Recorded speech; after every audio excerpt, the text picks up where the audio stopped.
ஆசான் வேதாத்ரி மகரிஷி சுக்குமமாக நிறைந்து இன்றைய சிந்தனையை வழிநடத்தி தருவாராக.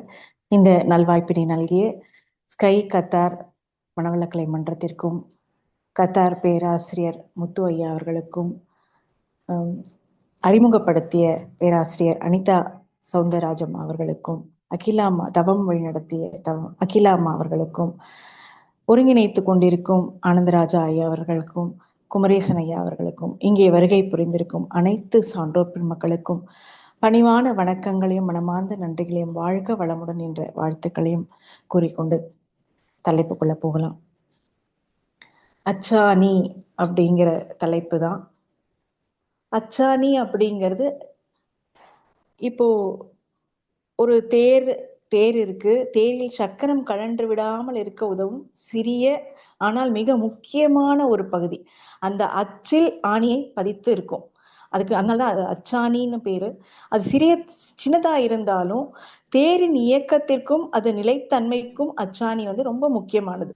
அது மாதிரி வாழ்வில் ஒரு கருத்தியல் அல்லது அடிப்படை அம்சமாக இருப்பதுதான் இந்த அச்சாணி. அன்பெனும் வாழ்வின் அச்சாணி.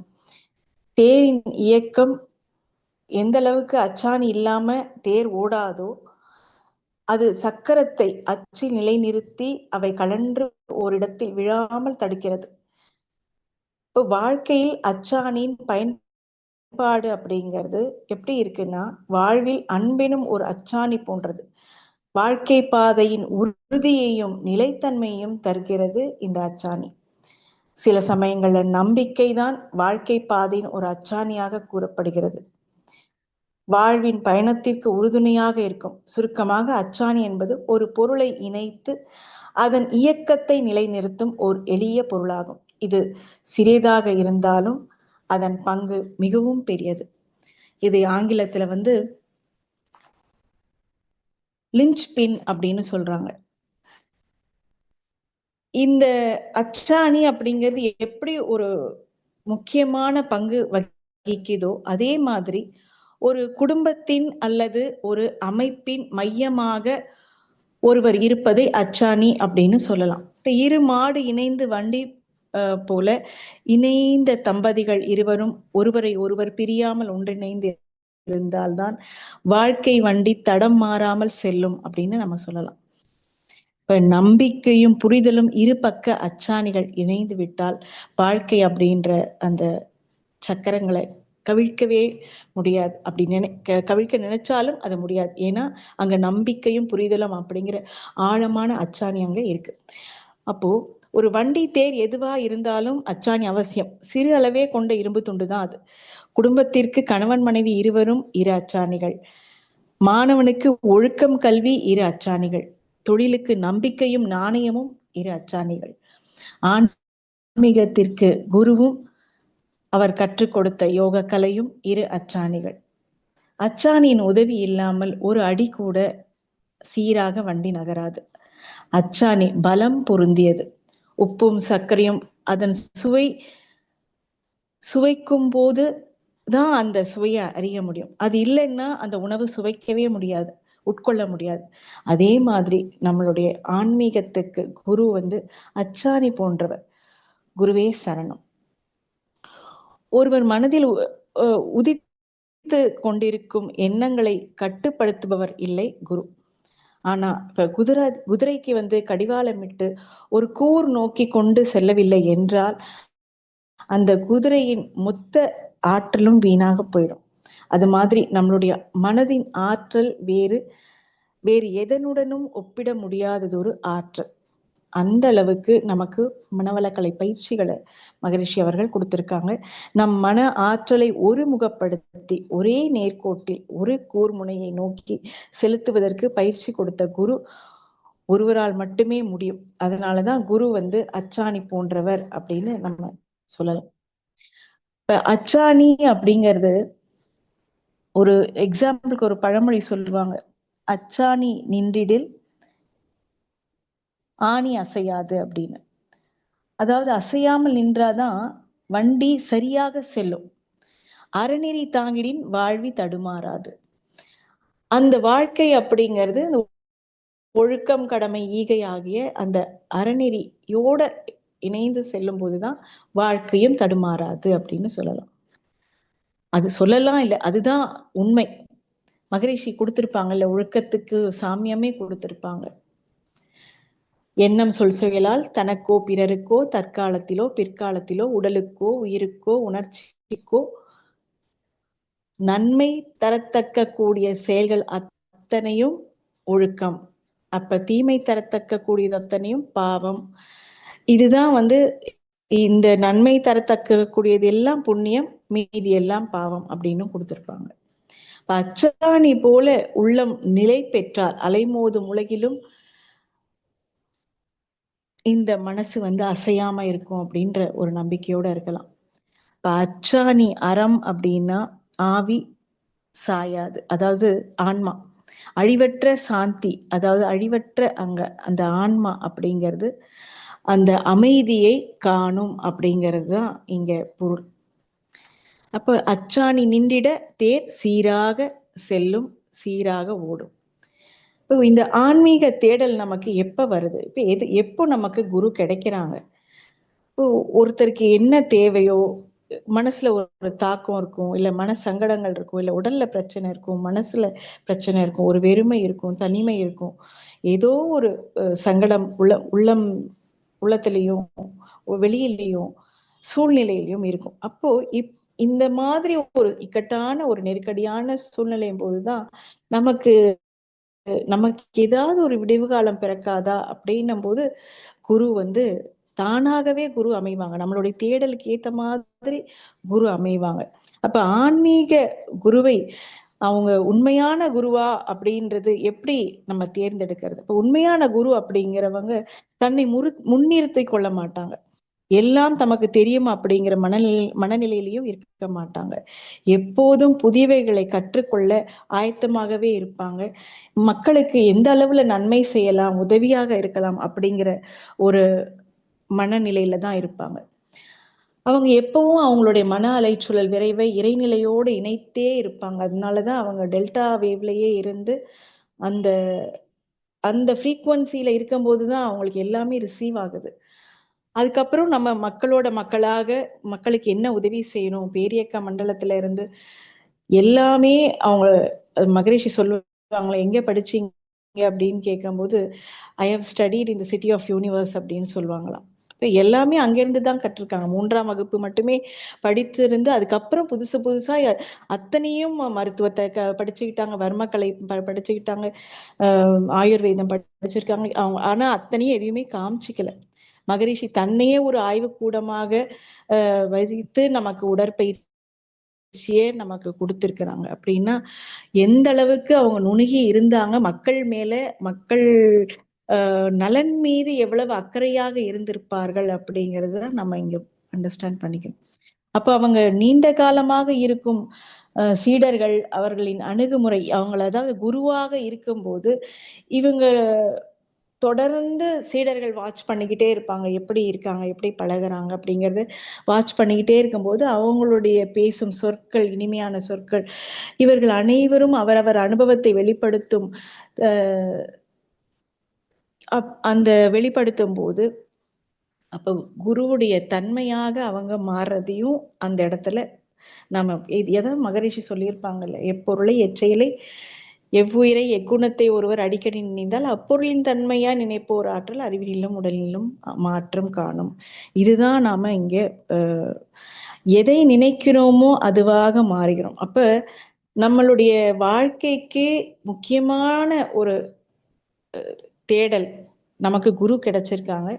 குருதான் நம்மளுடைய இந்த வரக்கூடிய காலகட்டத்திலும் சரி, இப்ப நம்ம ஏற்கனவே மனவளக்கலைக்குள்ள வந்துட்டோம். ஆனா எந்த அளவுக்கு குருவை நாம மதித்து ஒழுகுறோமோ அந்த அளவுக்கு நாம தரத்தில் உயர்வோம் அப்படிங்கிறது 100% முழுமையாக நம்பலாம். அந்த அளவுக்கு நம்மளுடைய குரு ரொம்ப உயர்வானவர், சிறப்பானவர் அப்படிங்கிறதுல எந்த மாற்று கருத்துமே கிடையாது. இப்போ ஒரு முறை தீர்மானித்து விட்டால் அதில் எந்த பின்வாங்கக்கூடாது. குரு மீதான நம்பிக்கை குருவை மதிப்பதாகும், குருவின் உயர்வை மதிப்பதாகும். அப்ப எந்த இப்ப அச்சாணி அப்படிங்கிறதுக்கு இவங்கதான் நமக்கு அச்சாணியாக இருக்காங்க. நம்மளுடைய வாழ்க்கையில ஒரு பிடிமானம் அப்படிங்கிறத நம்ம சொல்லலாம். இப்ப கடிவாளம் போட்ட குதிரை எப்படி அதனுடைய பாதையில சரியாக செல்லுமோ அந்த மாதிரி நம்ம வந்து நம்மளுடைய பாதைய மனவளக்கலை பயிற்சிகள் வந்து ஒருமுகப்படுத்தி கொண்டு போயிட்டு இருக்கு தவம் தற்சோதனை மூலமாக. இப்ப நம்மளுடைய உடற்பயிற்சி, உடல் நலத்துக்கான உடற்பயிற்சி, உயிர் வளத்துக்கான காயக்கல்ப பயிற்சி, அப்போ நம்ம மனவளத்துக்கான தவமும் தற்சோதனை பயிற்சியும் நம்மளை வந்து சீரான ஒரு நேர்பாதையில கொண்டு போய்கிட்டு இருக்கு. எல்லா இடத்துலயுமே கடவுள் வந்து மனித ரூபத்துல தான் வருவாங்க. அந்தந்த இடத்துல பார்வையற்றோருக்கு யாராவது உதவி செய்வாங்க. அவங்களுடைய கோலே துணைக்கோளாக இருக்கும். தெருவோர நாய்க்குட்டிக்கு உணவு கொடுக்கறதுக்கு யாராவது ஒருத்தர் இருப்பாங்க. இப்போ முதுமையில தனியாக இருக்கக்கூடியவங்களுக்கு ஒரு முதியோர் இல்லம் ஏற்படுத்தி கொடுக்கறதுக்கு ஒருத்தர் இருக்கிறாங்க. இந்த மாதிரி அந்தந்த இடத்துக்கு ஏத்த மாதிரி ஒரு அச்சாணியாக ஒருத்தர், அதாவது இவங்களெல்லாம் ஒரு நிலைப்படுத்துறதுக்கு ஒரு இடத்துல ஒவ்வொருத்தர் மூலமாக தெய்வமாக ஒரு மனிதர் மூலமாக தான் வந்து உதவி செய்யறாங்க. இயற்கை சீற்றம் எல்லாம் இயற்கை சீற்றம் அப்படின்னுனா நமக்கு எங்க இருந்தாவது யாராவது ஒரு பிரார்த்தனை செஞ்சு அந்த பிரச்சனையை தீர்க்கறதுக்கு உடனே பிரார்த்திக்கிறாங்க இல்லையா? இதெல்லாம் தான் இந்த உதடுகள் பிரார்த்திக்கும் போது வாழ்க வளமுடன் அப்படின்னு பிரார்த்திக்கும் போது அந்த இடத்துல யாருக்கு என்ன உதவி தேவையோ அந்த தேவைக்கு ஏத்த மாதிரி அங்க மனிதர்களையோ இல்ல அவங்களுக்கு தேவையான ஆயத்தமான விஷயங்களையோ ஒரு ஆம்புலன்ஸோ அந்த மாதிரி என்ன ஒரு பிரச்சனை அப்படின்னாலும் இம்மீடியட்டா இறை சக்தி கொண்டு வந்து சேர்த்து. அதே மாதிரி வேற்றுமையில் ஒற்றுமை காணும் மனம். எத்தனையோ மாறினாலும் மனிதம் மட்டும் இந்த மனதின் மீதம் இருக்கு அப்படிங்கிறது அந்த ஒவ்வொருத்தருக்குள்ள இருக்கக்கூடிய அன்பும் கருணையும் நமக்கு உதாரணமாக இருக்கும். அப்ப பூமி சுழண்டுகிட்டே தான் இருக்கு. எப்படின்னா அன்பெனும் அச்சாணியில். அதனாலதான் அன்பும் கருணையுமாக இந்த உலகம் இன்னமும் இருக்கு. இப்போ மகரிஷி கொடுத்த பயிற்சிகள்ல ஒரு பாடல் ஒண்ணு கொடுத்திருப்பாங்க, யோகம் அப்படின்றது. பயிற்சிகள் யோகம் அல்ல அப்படின்னு மகரிஷி கொடுத்திருக்காங்க. பயிற்சி மட்டும் யோகம் கிடையாது, உடற்பயிற்சி மாத்திரமே யோகம் அல்ல. உடற்பயிற்சி அற்புதங்கள், வேத பாடம், கடற்கரையில் மலைக்காட்டில் உடல் வருத்தும் கடும் மூச்சு பயிற்சி மட்டும் யோகம் அல்ல. படற்கையினால் மனம் அலையா விழிப்பில் நிற்க பண்படுத்தும் பயிற்சிகளாம். இவை பிறவி தொடர் அறுக்கும் தூய வினையாற்றும் பண்பாம். துயர் களைந்து நிறைவு அளிக்கும் வாழ்வே யோகம். ஒவ்வொருத்தருக்குள்ள இருக்கக்கூடிய பிரச்சனைகளை களைந்து அவங்களுக்கு நிறைவை கொடுக்கக்கூடியதுதான் வாழ்வின் யோகம். வாழ்வே யோகம், நிறைவளிக்கும் வாழ்வே யோகம் அப்படிங்கிறது. இப்ப பயிற்சி மட்டும் யோகம் கிடையாது, மூச்சு பயிற்சி மட்டும் யோகம் அல்ல. படற்கையினால் மனம் அலையா விழிப்பில் அலையாம இருக்கணும்னா அப்ப அது நிலைச்சு இருக்கணும் அப்படின்றது பொருள். அப்ப அலையா விழிப்பில் நிற்க பண்படுத்தும் பயிற்சிகளாம். இவை பிறவி தொடர் அறுக்கும் தூய வினையாற்றும் பண்பாம். அப்ப தூய்மையான வினை அப்படின்னா என்ன? மகரிஷி வந்து அந்த தூய்மையான தற்சோதனை பயிற்சியில நாம என்ன பண்றோம்? ஒவ்வொரு பேராசை, சினம், கடும்பற்று, முறையற்ற பால் கவர்ச்சி, உயர்வு தாழ்வு மனப்பான்மை, வஞ்சம், இப்ப இதை அத்தனையுமே நம்ம நல்லதாக மாற்றிட்டாலே எப்படி நல்லதாக பேராசை நிறைமனமாகவும், சினம் அப்படிங்கிறத பொறுமையாகவும், கடும்பற்றை ஈகையாகவும், உயர்வு தாழ்வு மனப்பான்மையை சமநோக்காகவும், முறையற்ற பால் கவர்ச்சியை கற்பு நெறியாகவும், வஞ்சம் அப்படிங்கிறத மன்னிப்பாகவும், இந்த குணங்கள் எல்லாம் மாத்துறதுதான் தற்சோதனை பயிற்சி. அப்ப இதையெல்லாம் இந்த டிரான்ஸ்ஃபார்ம் ஆயிடுச்சு அப்படின்னா அப்ப தூய நெறியில தான் நாம இருக்கோம், கர்மயோக நெறிப்படிதான் வாழ்றோம் அப்படிங்கிறது. இதுதான் நம்மளுடைய வாழ்க்கையின் அச்சாணியாக இருக்கும். இப்ப இத்தனை நாள் உள்ள அந்த பலவீனமாக இருக்கக்கூடிய இந்த அருகுணங்கள் இப்ப மாற்றப்படும் போது பலமாக இருக்குது. அப்போ இதுதான் நம்மளுடைய உயிர்கலப்பு, குருவின் உயிர்கலப்பு. அதில் இருக்கக்கூடிய குருவுடைய உயிர் நம்மளை நமக்கு உள்ள இருந்து அச்சாணியாக நம்மளுடைய அனைத்து நாளமில்லா சுரப்பிகளையும் தூய்மையான பாதையில் அதன் உள்ள இருக்கக்கூடிய உறுப்புகளை சார்ந்த பிரச்சனைகள் எல்லாத்தையும் சரி செய்து அணு அடுக்குகளை சீர்குலைவை சரி செய்து சீரமைப்பை செய்து நம்மளை சரியான பாதையில கொண்டு போறது தான் ஒரு குருவுடைய கடமையாக இருக்கு. அப்போ அந்த குரு நமக்கு கிடைச்சது ஒரு பெரிய வரம். நமக்கு மனவளக்கலை பயிற்சி நம்ம எந்த அளவுக்கு உள்ளுணர்ந்து அதை நாம செய்யறோமோ அந்த அளவுக்கு நம்ம அச்சாணி கழலாம நம்ம வாழ்க்கையை தடம் மாறாம கண்டிப்பாக வச்சுக்கலாம். யோக வாழ்வு அப்படிங்கிறதுக்கு ஒரு பாடல் கொடுத்திருப்பாங்க. மெய்ப்பொருளாம் அறிவிற்கு மூலமான மேன்மை அறிந்து அப்பொருள்தான் என்றும் எங்கும் எப்பொருளிலும் எல்லா உயிர்களோடும் இயங்கும் கால் அழுத்தம் ஒளி ஒளி சுவைகள் செப்பு மனம் எண்ணம் என்று ஆராய் ஆற்றும் சிறப்புகளை வினை விளைவை உணர்ந்து வாழும் ஒப்புமை மற்ற நெறி ஒழுக்கம் ஈகை உயர்கடமை பிறழாத வாழ்வே யோகம். இந்த அருகுணங்கள் எல்லாமே இதை கடைபிடிப்பதனால நமக்கு இந்த வாழ்வே யோகமாக கண்டிப்பாக இருக்கும் அப்படிங்கிறதுல எந்த மாற்று கருத்துமே தேவையில்லை. சரி, இப்போ அச்சாணியாக ஒவ்வொரு இடத்துலையும் நமக்கு இந்த நிறைவான வாழ்வுக்கும் தவம் தற்சோதனைக்கும் உதவுது. அப்போ அந்த இரண்டுமே ஒன்றுக்கொன்று உதவக்கூடியவைதான். ஒருவன் தன்னிடமுள்ள உணர்ச்சி வயத்தை கண்டறிந்து நம்ம கிட்ட இருக்கக்கூடிய குறை நிறைகள் யாருக்கு தெரியுதோ, அதாவது தப்பை யார் அக்செப்ட் பண்றாங்களோ அங்கேயே மாற்றம், தன்னுடைய மாற்றத்துக்கு தன்னுடைய நல் வாழ்க்கைக்கு அவங்க அடிக்கொள்றாங்க அப்படின்றது நம்ம அண்டர்ஸ்டாண்ட் பண்ணிக்கலாம். அப்போ தன்னிடமுள்ள உணர்ச்சி வயத்தை கண்டறிந்து அதன் காரணமாக அவன் செய்து வந்த தவறுகளை உணர்ந்து அவற்றை இனியேனும் செய்யக்கூடாது அப்படின்னு முடிவெடுத்தா அந்த முடிவை செயல்படுத்துவதுதான் தற்சோதனை அப்படின்னு மகரிஷி சொல்றாங்க. இப்ப இந்த தற்சோதனை தான் இப்போ ஆன்மீகத்தில் புதிதாக மகரிஷியால, அதாவது இந்த புக்கு எழுதும் போது தவம் கொடுத்திருக்கிறாங்க, உடற்பயிற்சி கொடுத்திருக்காங்க, தற்சோதனை அப்படிங்கிறது இந்த வாழ்க்கை மலர்கள்ல இருக்கு. இந்த தவமா தற்சோதனையா எது எதற்கு உதவுகிறது அப்படிங்கிற ஒரு தலைப்புல கொடுத்திருப்பாங்க மே மாதம் 26ஆம் நாள்ல. அப்ப புதிதாக இதை இணைச்சிருக்காங்க. இவ்வுளப்பயிற்சி முறை மட்டும்தான் மனிதனை மிருக குணத்திலிருந்து உண்மையில் காரியாம்சத்தில் மீட்கக்கூடியது. நமக்கு தற்சோதனை பயிற்சி மட்டும்தான் நம்மளை மேம்படுத்தக்கூடியது.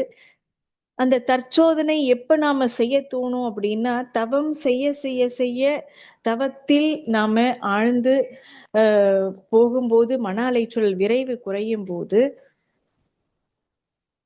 அந்த நேரத்துல நமக்குள்ள இருக்கக்கூடிய எண்ணங்கள் எல்லாம் எழுச்சி பெற்று வரும்.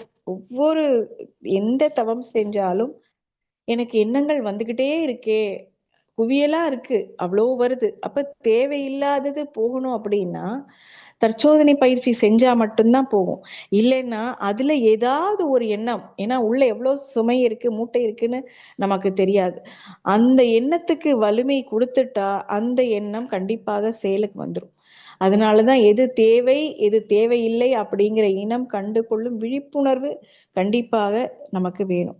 அப்போ இது நன்மையா, உனக்கும் நல்லதாய் ஊருக்கும் நல்லதாய் நிலைப்பதும் நடப்பதும் நினைப்பதும் நடப்பதும் நித்திய கடன் சொல்றாங்க. அப்போ நமக்கு எது தேவை எது தேவையில்லை, இது நல்லதா, நமக்கும் நல்லதா மற்றவங்களுக்கும் நல்லதா அப்படிங்கிற ஒரு விளைவை கண்டுபிடிச்சு அது நல்லது அப்படின்னா மட்டும்தான் நாம் அதை செயல்படுத்தலாம்.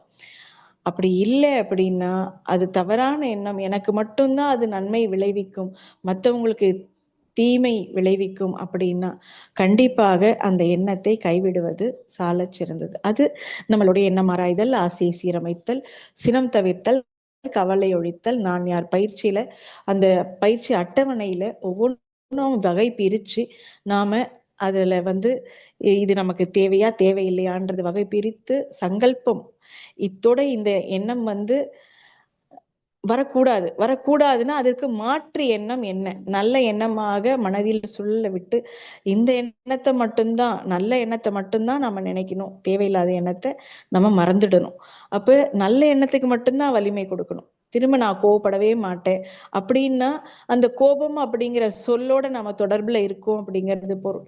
அப்ப இவரிடம் நான் பொறுமை காப்பேன் அப்படின்றத நம்ம மனசுல சங்கல்பமாக போட்டுக்கிட்டோம்னா கண்டிப்பாக அது ஒரு நம்மளுடைய வாழ்க்கைக்கு ஒரு அச்சாணியாக விளங்கும். அப்போ ஒவ்வொன்றையும் நம்ம இப்படி மாற்றி மாற்றி எதிர்மறையாக இருக்கக்கூடியதை மாற்றி அமைக்கும் போது, நேர்மறையாக மாற்றி அமைக்கும் போது நம்மளுடைய வாழ்க்கையின் இரு சக்கரங்கள், அது தண்டவாளம் ரெண்டுமே ஒரே ட்ராக்ல டிராவல் பண்ணணும். அதுக்கு 2 அச்சாணி மாதிரி நமக்கு வாழ்க்கையில நமக்கு தவம் தற்சோதனை பயிற்சி இருக்கு. அதே மாதிரி உடற்பயிற்சி காயக்கல்ப பயிற்சி இருக்கு. அப்போ இந்த தடம் மாறாமல் நம்மளுடைய வாழ்க்கையை நிலைநிறுத்தி சீராக ஒரே நேர்கோட்டில் நம்மளுடைய டெஸ்டினேஷன் என்னவோ அந்த முழுமை பேரு, அந்த முக்தி நிலை, இந்த இறை உணர்வு அறநெறி வாழ்க்கை பாதைக்கு நாம சீராக கொண்டு செல்லணும். இப்ப இதுதான் நமக்கு ஒரு நிறைவான வாழ்க்கைக்கு வழிவகுக்கும். இப்ப தவத்தினால் வாழ்வு ஒளிவிடும் அப்படின்னு மகரிஷி சொல்றாங்க. அப்போ தவம் செய்து ஊழினை மாற்றி அமைக்க முடியுமா அப்படின்னு கேட்கிறாங்க. இப்ப தவம் இயற்றுபவர்கள் எல்லோரும் நிறைவான வாழ்வு வாழ்றாங்களா அப்படின்னு கேள்வி கேட்கிறாங்க மகரிஷி கிட்ட. இப்ப தவத்தினால் வாழ்வை ஒளிமயமாக்கி கொள்ள முடியும், அதுதான் நினைப்பது நடக்கும் அப்படின்னும் மகரிஷி சொல்லியிருப்பாங்க. அதுவும் வாழ்க்கை மலர்கள் உண்மையிலேயே அற்புதமான நூல். ரொம்ப எளிமையான ஒவ்வொரு பக்கம் அதை படிக்க படிக்க நம்மளுடைய முன்னேற்றம், நம்மளுடைய மேம்பாடு அப்படிங்கிறது உறுதியாக ஒவ்வொரு நாள் ஒவ்வொரு பகுதி படிச்சு நம்ம முன்னேற்றி கொள்ளலாம். ஒவ்வொரு நூலிலையும் ஒரு சில பக்கங்கள், இல்லைன்னா சத்சங்கம் மூலமாக இந்த மாதிரி சிந்தனை உரை கேட்பது, இல்லைன்னா ஆழியார் சிந்தனை உரை கேட்பது, ஸ்கை ஆன்லைன் மெடிடேஷன் மூலமாக கேட்பது, இதெல்லாம் நம்மளுடைய வாழ்க்கை தடம் மாறாமல் இருக்கக்கூடிய அச்சாணிகள். இப்போ சத்சங்கம் இணைப்பே நமக்கு ஒரு அச்சாணி மாதிரி தான். அப்போ நம்மளுடைய ஒவ்வொரு செல்கள்லையும் மகரிஷியோடைய அந்த கலப்பை உணரணும். அந்த எனர்ஜி பூஸ்டராக நமக்கு அவங்க கொடுக்கக்கூடிய கண்ணாடி பயிற்சி, தீப பயிற்சி, நம்மளுடைய நித்யானந்த தவம், 9 மைய தவம், எல்லா தவங்களுமே ஒவ்வொன்றுமே நமக்கு நம்மளுடைய எனர்ஜி சேவிங் தான். நம்மளுடைய ஆற்றலை எந்த அளவுக்கு தவத்தின் மூலமாக சேமிக்க சேமிக்க சேமிக்க நம்மளுடைய புலன் அடக்கம், புலன் கட்டுப்பாடு அப்படிங்கிறது வந்துடும். அப்ப புலன் கட்டுப்பாடு வர வர வர நம்ம அந்த பேராசை அப்படிங்கிறது அடிபட்டு போயிடும். அப்ப எது தேவையோ அதுக்கு மட்டும்தான் நம்ம ஆசைப்படுவோம். தேவைக்கு அதிகமாக கண்டிப்பாக ஆசைப்பட மாட்டோம். தேவைக்கு அதிகமாக இருப்பவையெல்லாம் மற்றவங்களுக்கு கொடுத்து உதவணும் அப்படின்னு தான் நாம நினைப்போம். பணமே ஒரு தேவைக்கு அதிகமா வருது அப்படின்னா அதை மற்றவங்களுக்கு, யாருக்கு துன்பப்படுறாங்களோ அவங்களுக்காக அதை விட்டு கொடுக்கணும் அப்படின்ற மனசுதான் வரும். அதே மாதிரி உணவு கூட மற்றவங்களோட பகிர்ந்து உண்ணும் போது நமக்கு நம்மளோட தேவைக்கு அளவுக்கு அதிகமாக சாப்பிட தோணாது. அதை பகிர்ந்துண்டு எல்லாருக்குமே தேவைக்கு அளவான உணவு சமைத்து, அளவான உணவு எல்லாருக்குமே ஒரு ஆரோக்கியமான உணவாக நம்ம செய்வோம். அதே மாதிரி ஒவ்வொன்றுமே வாழ்த்தும் சரி, சங்கல்பமும் சரி, நம்மளுடைய வாழ்க்கை தரத்தையும் ஆரோக்கியத்தையும் நமக்கு முழுமையாக அளிக்க வல்லது.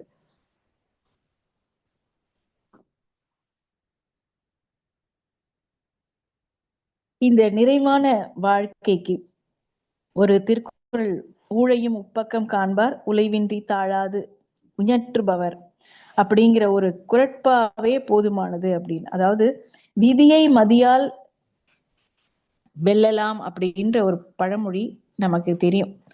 அதுதான் நம்ம இப்ப செயல் விளைவு தத்துவம் அப்படிங்கிறது. இறை நீதி அப்படிங்கிறது நம்ம என்ன நினைக்கிறோமோ, என்ன பேசுறோமோ, என்ன செயல்படுத்துறோமோ அதற்குண்டான விளைவை நாம தான் ரெஜிஸ்டர் பண்ணிக்கிறோம். அப்போ இது நினைச்சா, இது பேசினா, இதை செஞ்சா நமக்கு இந்த விளைவு அப்படிங்கிறது நம்ம என்ன சாப்பிடுறோமோ அதற்குண்டான ஜீரண சக்தி, அதற்குண்டான சத்து தான் நமக்கு உடம்புக்குள்ள போகும். அதுதான் கழிவாகவும் வெளியேறும். அப்போ அதே மாதிரி தான் எல்லாமே. நம்ம என்ன நினைக்கிறோமோ, என்ன பேசுறோமோ, அது இனிமையான சொற்களாக, அன்பான சொற்களாக, கருணையான சொற்களாக, மத்தவங்களுக்கு எந்த வகையிலும் துன்பப்படுத்தாததாக இருக்கணும். ஸோ மகரிஷிய கோபம் வருது, மற்றவங்கள வந்து நம்ம அதிகாரம் பண்ண வேண்டிய ஒரு பொறுப்புல இருக்கிறோம் அப்படின்னா, நடிப்பு சின்னம் காட்டிக்கோங்க. அது உதட்டளவுல இருக்கணும், அது உள்ளத்தளவுல இருக்கக்கூடாது. அது வந்து நிஜத்துல வந்து அந்த பொய்யாக நடிச்சுக்கோங்க அப்படின்னு சொல்லுவாங்க. அப்போ அந்த மாதிரி நம்மளுடைய மன அலைச்சல் விரைவு உணர்ச்சி வயப்படாது உணர்வு நிலையில இருந்துட்டு அந்த கோபத்தை கூட அழகாக நேர்த்தியாக பிள்ளைங்க கிட்ட ஒரு கண்டிப்பை காட்டும் போது கூட இதை இப்படி செஞ்சா இது நல்லா இருக்கும் அப்படின்ற அந்த சொற்கள், நம்ம பயன்படுத்தக்கூடிய சொற்கள் வந்து அவங்களுக்கு மாற்றத்தை கொடுக்கணும். பெரியவங்களை மதிச்சு நடக்கணும் அப்படிங்கறது, இப்படி பேசக்கூடாது, அப்படி செய்யக்கூடாது அப்படிங்கிறதுக்கு பதிலா இப்படி செஞ்சா இதனுடைய ரிசல்ட் வந்து எல்லாருமே அப்ரிஷியேட் பண்ணுவாங்க. இது நீ கீழே கொட்டாம சாப்பிட்டுட்டேன்னா இதனுடைய ரிசல்ட் வந்து நாளைக்கு அந்த ஏதாவது பிள்ளைங்களுக்கு வந்து அப்ரிஷியேட் பண்ணும்போது ஒரு கிஃப்ட் மாதிரி சின்ன சின்னதாக நம்ம பரிசு கொடுக்கலாம். ஆனா அதையே வந்து தொடர்ந்து நாம வந்து லஞ்சம் மாதிரி பிள்ளைங்களுக்கு நான் இங்க கடைக்கு போறேன், எனக்கு இன்னைக்கு இந்த அமௌண்ட் கொடுக்கணும், அந்த மாதிரி லஞ்சம் வாங்குற மாதிரிலாம் நம்ம பழக்கக்கூடாது. அப்ரிசியேஷன் வந்து கண்டிப்பாக நம்ம சொற்களாக கொடுத்து பழக்கிறது பெஸ்ட். ஆனா தொடர்ந்து அவங்களுக்குள்ள ஒரு நல்ல மாற்றம் வருது, முன்னேற்றம் வருது அப்படின்னா அப்ப ஒரு வருஷத்துல நான் இதை செய்யறேன், அப்போ ஒரு சைக்கிள் வாங்கி கொடுக்கறதோ, இல்ல வண்டி வாங்கி கொடுக்கறதோ, அந்த மாதிரி ஒரு புக்ஸ் வாங்கி கொடுக்கறதோ, இல்ல ஒரு நல்ல இடத்துக்கு அவங்கள வந்து கூட்டிட்டு போறதோ, இந்த மாதிரி நம்ம வாழ்க்கைய வந்து அவங்கள மோட்டிவேட் பண்ற மாதிரி இருக்கு அப்படின்னா கண்டிப்பாக நம்மளுடைய வாழ்க்கை சரியான தடத்தில் போகுது அப்படின்றத நம்ம நம்பலாம். அப்போ இந்த தவம் செய்பவர்கள் முறையாகவும் தொடர்ந்தும் செய்து வருவதோடு நமது மனவளக்கலை மன்றத்துக்கும் மட்டும் போதிக்கப்படும் தற்சோதனை பயிற்சிகளையும் சேர்த்து சிரத்தையோடு செய்து இது வந்து மனவளக்கலை பயிற்சி கத்துக்கிட்டவங்க மட்டும்தான் அப்படிங்கிறது கிடையாது. இது எல்லாருமே நம்ம வாழ்க்கையில நமக்கு பிரச்சனை வந்துகிட்டு இருக்கு அப்படின்னு ஒவ்வொருத்தரும் ஃபீல் பண்றாங்க அப்படின்னா, நான் எவ்வளவு பூஜை பண்ணியும் ஏதோ நடக்கல, எவ்வளவு பரிகாரம் பண்ணியும் எனக்கு நடக்கல அப்படின்லாம் நினைக்கிறவங்க வந்து இந்த தற்சோதனை பயிற்சியை செஞ்சு நம்ம வாழ்க்கையில சீர்திருத்தம் பண்ணிக்கும் போது கண்டிப்பாக அந்த வாழ்க்கையில நல்ல முன்னேற்றம் வருது அப்படிங்கிறது நிதர்சனமான உண்மை. அது மனவளக்கலை பயிற்சி செய்யறவங்ககிட்ட கேட்டா கண்டிப்பாக தெரியும். அப்போ மனவளக்கலை பயிற்சிகளையும் சேர்த்து சிரத்தையோட இந்த தவம் தற்சோதனை இல்லாம இந்த பயிற்சிகள் உடற்பயிற்சி, காயகல்ப பயிற்சி எல்லாமே சேர்த்து செய்யும் போது அப்போ நம்மளுடைய இயற்கை சுபாவங்களை இயல்பாக இத்தனால் பழக்கத்துல இருக்கக்கூடிய சுபாவங்களை மாற்றி அமைக்கும் குணநல பேற்றை நம்ம வந்து எய்த முடியும் அப்படின்னு மகரிஷி சொல்றாங்க. இப்ப நிறைவாக முழுமை பேற்றையும் எய்தலாம். அதாவது ஒவ்வொருத்தருடைய கேட்கக்கூடிய கேள்விகளுக்கு அவங்களுடைய வாழ்க்கையே அந்த வாழ்த்தின் மூலமாக, சங்கல்பம் மூலமாக மாற்றம் வருவதை அவங்களே சொல்லுவாங்க. அப்போ ஒரு நிறைவான வாழ்வும் அதுவாகத்தான் கண்டிப்பாக இருக்கும். அதற்கு மேம்பட்ட வாழ்க்கையினை நமது மன்றத்தினர் அநேகம் பேர் நம்ம அடைஞ்சிருக்காங்க. நிறைய பேருடைய ஃபீட்பேக் ஆலியார் ஐடிலையும் சரி, எல்லாத்துலயும் நீங்க ஸ்கை யோகான்னு போட்டாலே எல்லாருடைய ஃபீட்பேக்கும் கண்டிப்பாக இருக்கும். அதுல ஒவ்வொருத்தரும் ஒவ்வொரு பலனை சொல்லியிருப்பாங்க. காயகல்பம் பண்றதுனால நார்மல் டெலிவரி ஆகிறது சொல்லியிருப்பாங்க. அந்த பயிற்சி செஞ்சதுனாலே ஸ்கின் ப்ராப்ளம், ஸ்கின் டிசீஸ் இந்த மாதிரி போகிறது சொல்லியிருப்பாங்க. நல்ல ஹாப்பி ஹார்மோன்ஸ் இருக்கிறது, நம்ம ஈஸியா ஏற்புத்தன்மை நமக்கு வர்றது, எல்லாருமே ஒவ்வொருத்தரும் வந்து அந்த பிளெக்சிபிளா மனசு மாறுறத வந்து இயல்பாக மாறுறத சொல்றாங்க. முட்டிக்கால் போட்டு, அதாவது வஜ்ராசனம் போட்டு உட்கார முடியலன்றவங்க கூட வஜ்ராசனம் போட்டு உட்காரத்துக்கு அளவுக்கு வயசானவங்களால அந்த அளவுக்கு பிளெக்சிபிள் ஆகுது. இந்த நம்மளுடைய உடற்பயிற்சி மட்டும் இல்லை, இந்த பயிற்சியும், மனவளக்கலை பயிற்சிகள், அதாவது உளப்பயிற்சியும் தற்சோதனை பயிற்சியும், இது எல்லாமே சேர்ந்துதான் முழுமை நல நல்வாழ்விற்கான யோகக்கலை. அது நம்மள டோட்டலா பிளெண்ட் பண்ணி நமக்கு வளைந்து கொடுக்கக்கூடிய தன்மையும், ஏற்புத்தன்மையும், சகிப்புத்தன்மையும், நல்ல புரிதலையும் கொடுக்குது அப்படிங்கிறதையும் நம்ம இந்த இடத்துல புரிஞ்சுக்கலாம். அப்போ நம்மளுடைய வாழ்க்கைக்கு அப்ப என்ன தேவை? நமக்கு ஒரு சரியான குரு தேவை. நமக்கு கிடைச்சிட்டாங்க. அப்ப இந்த குரு கொடுத்த பாதை தான் நமக்கு மனவளக்கலை பயிற்சி. அப்ப இந்த மனவளக்கலை பயிற்சியில நம்ம எந்த அளவுக்கு முன்னேற்றம் காண்கிறோம் அப்படிங்கிறது நாம ஒவ்வொன்றும் அந்த விழிப்புணர்வோட செயல்படணும் அப்படிங்கிறது தான் மகரிஷி சொல்றாங்க. அயரா விழிப்புணர்வு, அந்த நன்றி உணர்வு. எதை செஞ்சாலும் தண்ணி குடிச்சா கூட ஒரு காயகல்பம் பண்ணிட்டு செய்யறது, சாப்பாடு சாப்பிடும் போதும் காயகல்பம் பண்ணிட்டு சாப்பிடுறது.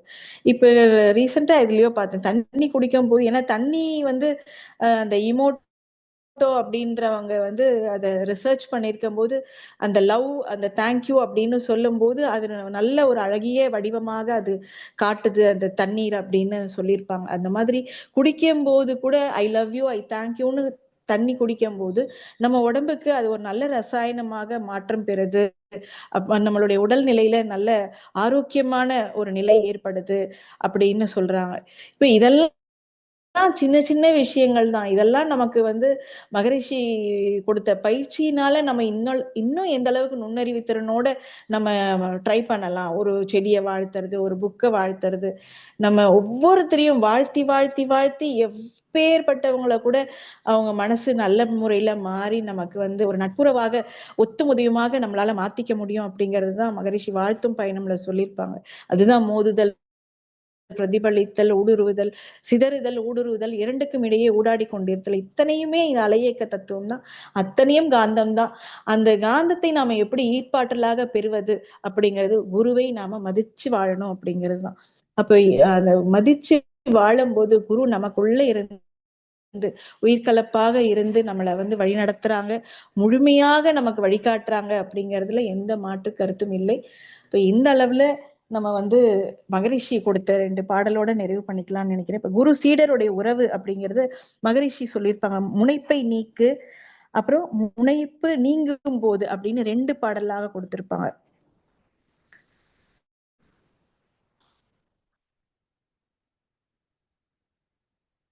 தன்முனைப்பு நீங்க ஒரு குரு அடைந்து தவமாற்றும் சாதனையால் உயரும் போது நன்முனைப்பாம்.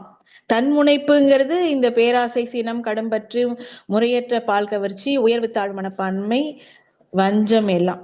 இப்ப நன்முனைப்பு அப்படிங்கும்போது நிறைமனம், பொறுமை, ஈகை, கற்பு நெறி, சம உணர்வு, நேர்நிறை உணர்வு, மன்னிப்பு அப்படிங்கிறது. அப்ப நன்முனைப்பாம் அருட்தொண்டால் பயன் காண்போர்கள் நாதழுக்க பெருமையோடு போற்றுவார்கள். உன்முனைப்பு நிலவு ஒளி ரவியால் போல் உயர்குருவின் ஒளி என்றே உணர்ந்து அடங்கு.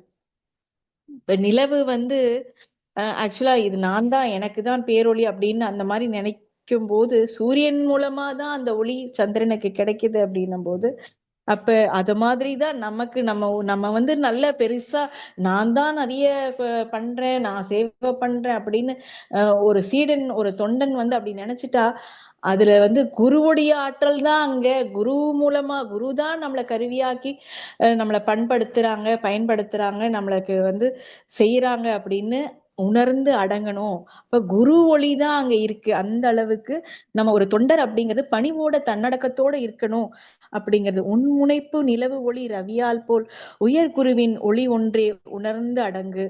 என் ஒளியே சிறந்ததினி ரவி ஒளி ஏன் எனக்கு அப்படின்னு நிலவு என்ன இருளே மிஞ்சும். அந்த மாதிரி நினைச்சா அப்போ இருள் தான் மிஞ்சும். அதாவது குருவை மட்டும் குருவை தான் நம்ம வந்து நினைக்கணுமே தவிர நம்ம வந்து எதுவுமே கிடையாது. நம்மளை வந்து பிளாங்கா அப்படியே வச்சுக்கிட்டாதான் குருவுடைய ஆற்றலை நம்ம முழுமையாக உள்வாங்கி தொண்டு செய்ய முடியும் அப்படிங்கிறது தான் இந்த இடத்துல நம்ம மகரிஷி கொடுத்திருக்க குரு சீடர் உறவு பத்தி சொல்லியிருக்காங்க. முனைப்பு நீங்கும் போது தன்முனைப்பு பவப்பதிவு, பவப்பதிவுன்றது பாவப்பதிவு, மயக்கம் மூன்றும் தழைப்பதுதான் மனிதரிட வாழ்வு இயல்பு, வாழ்வு இயல்பு. தன்முனைப்பை விழிப்பு நிலை மெய் விளக்கம் தவ வாழ்வு இவற்றாலே கரைக்க வேண்டும். இப்ப விழிப்புணர்வு மெய் விளக்கத்தால் மட்டும்தான், தவ வாழ்வால மட்டும்தான் இந்த தன்முனைப்பை கரைக்க முடியும், கரைக்க வேண்டும் அப்படின்னு சொல்றாங்க. அப்ப தன்முனைப்பு கரைந்து அறிவு முழுமை எய்த தக்க ஒரு தவ ஆசான் தொடர்பு வேண்டும். தன்முனைப்பு முதல் 3 தலைகள் நீங்க அந்த ஆணவம் கண்மம் மாயை நீங்கதான் பரமம், நீங்கத்தான் பரமம். பரம்ன்றது சுத்தவெளி. அப்போ பிறப்பு இறப்பு தாண்டும் ஆன்மா. அப்ப இந்த பிறப்பு இறப்பு இதை தாண்டுனா அந்த ஆன்மா எப்பவுமே அழியாது அப்படின்னு சொல்லுவாங்க இல்லையா?